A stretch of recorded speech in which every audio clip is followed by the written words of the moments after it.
Hello，大家好，歡迎大家再次翻到嚟我哋嘅頻道啦啊！所以如果你第一次嚟到我哋頻道嘅話咧，請記得首先撳 like、分享同埋打開你嘅小鈴鐺啦啊！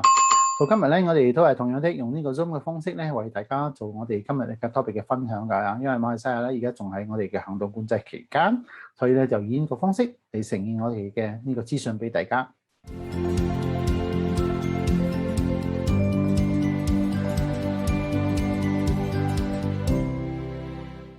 この番組はご覧のスポンサーの提供でお送りします。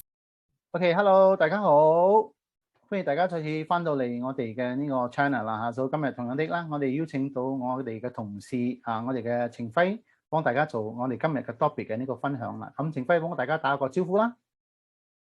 Hello，大家好，我係程輝。OK，好啦，我哋今日咧，我哋嘅 topic 就係關於我哋馬來西亞嘅地契啦啊。因為咧喺馬來西亞嘅話咧，其實就可能會比較幫其他國家唔同咧，我哋好多比較特別、比較唔同嘅一啲地契㗎嚇。即係咧，就今日咧，我哋特登又請我哋嘅同事咧，程輝為大家做一啲嘅分享同埋分析咧，關於我哋馬來西亞嘅地契咧係有分咩種類，同有咩比較特別嘅地方㗎啦，係咪啊，程輝？咁樣我哋今日就嚟睇下馬來西亞嘅地契啦。OK，好啦，咁我哋就正式開始㗎啦啊。OK，基本上咧，我哋嘅地契咧係有分兩方面，我哋嚟睇個種類啊。第一個我哋嚟睇佢期限啦。基本上我哋分兩種期限，一個係永久嘅，一個係租賃地契。有一個比較特別嘅例子咧，有一個叫 private lease 嘅咧，等下我哋同你哋解釋啦。OK， 我哋而家嚟睇永久地契先。永久地契嘅意思咧，就係你終身咧有嗰個擁有權啦，直到你賣或者你轉移俾其他人。另外一個人咧，如果你賣咗，新嘅持有人咧，其實佢都有終身嘅擁有權嘅。所以呢個就係永久地契嘅特別啦。另外一個咧就係我哋叫租賃地契，就係 leasehold。呢個租賃地契咧有一個要注意嘅就係佢有時間嘅限制嘅。基本上馬來西亞咧有4種啦，有30年、60年、99年或者999年嘅期限啦。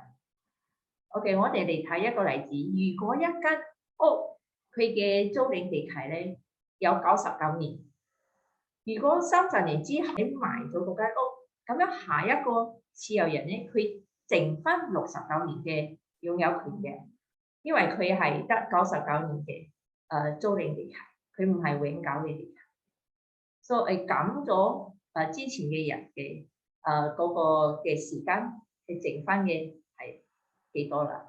如果到期咗咧，你嘅地契到期咗，咁樣你可唔可以再 extend 咧？係可以嘅。咁啊，馬來西亞政府咧有一個 formula 計嗰個 premium， 所以你俾咗個 premium， 你嘅地契係可以再 extend 嘅。OK， 頭先我提到一個比較特別嘅例子咧，一個叫 private lease scheme 嘅，呢個咧係其實佢特別係嗰個地係屬於一個私人機構嘅。佢係租俾產業嘅擁有者，所以呢個咧馬來西亞其他地方係冇嘅，係得一個係響伊斯干達特區一個部分嘅地有咁嘅特別嘅 list。咁樣另外咧，我哋另外一個方面睇地契啦，地契嘅擁有權咧有分幾種嘅。第一個我哋叫總地契，仲有分層地契。另外就係個別嘅地契，仲有一個比較特別嘅馬來西亞嘅係俾馬來人土族嘅保留地契。所謂嘅總地契咧，就係發展商擁有嘅，佢買咗嗰塊地，佢響嗰塊地上高咧發展，嗰塊地同埋上高嗰啲產業咧都係佢嘅，直到佢有分咗一個叫分層地契嘅，俾唔同單位嘅擁有者。咁樣呢個係叫分層地契。呢個地契嘅特別咧，就係佢有一個業主委員會嚟負責管理所有嘅 public 地方。OK，我哋而家睇個別嘅地契。所謂個別嘅地契係一塊地上高咧係得一組屋住啫。嗰個分層地契唔同咧，就係佢唔需要一個管理層嚟管理嘅。OK，仲有其他嘅唔同點咧？分層地契咧，我哋有一個委員會嚟管理一個public 嘅地方。個別嘅地契咧係屬於政府嘅。另外有咩限制咧？分層地契咧需要遵守一啲條規嘅。如果我好似你油漆啊，你嘅屋出邊嘅油漆啊，你一定要通過個委員會嘅批准先得嘅。但係個別嘅地契就唔需要。另外咧，第三點咧唔同咧，就係分層地契咧有個好處嘅，就係佢一定有gated and guarded，我哋叫就係有圍籬同埋守衛嚟管理嗰個地方嘅，就比較安全啲啦。個別嘅地契咧，如果你愛嘅話咧，我要同市政府申請嗰個批准嘅。咁樣管理費方面咧，分層地契係一定係俾啦，因為佢都有一個管理團體嚟管理嘅，所以你一定每個月都要俾嗰個費用嘅。但係個別嘅地契可能都就係唔需要俾，因為佢係冇嗰個管理嘅委員會。